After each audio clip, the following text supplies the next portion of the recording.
après, certains n'aiment pas puisque derrière, c'est un peu invasif. Donc, chacun a son avis sur le sujet. Mais vous n'êtes pas obligé de partager la vie de l'entreprise, hein. Vous pouvez simplement partager des moments de convivialité. Par exemple, un collègue ramène les croissants le matin. Vous pouvez faire une petite story, voilà, début de journée ou quoi que ce soit. Voilà, c'est de prime abord, vous allez peut-être vous dire, mais ça n'a aucun intérêt de faire ceci. Je ne comprends pas. Voilà, moi, mes clients, s'ils voient ça, qu'est-ce qu'ils vont me dire? Au contraire, en fait, dites-vous, bon, effectivement, ça dépend énormément des secteurs d'activité. Peut-être que certains sont moins propices que d'autres de partager ces informations.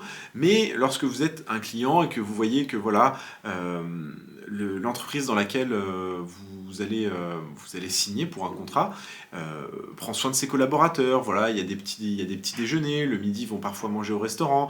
Ils font des activités, par exemple, team building, extra professionnelles. Là, on se dit, voilà, c'est vraiment une équipe qui est soudée, c'est une équipe qui s'entend bien, qui fait des projets, ça donne vraiment envie de signer en tant que client.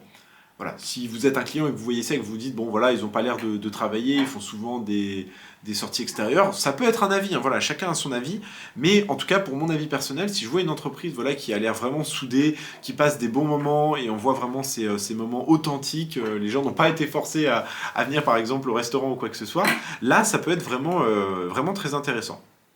D'autant plus en tant que candidat, voilà, puisque là c'est le sujet du webinaire,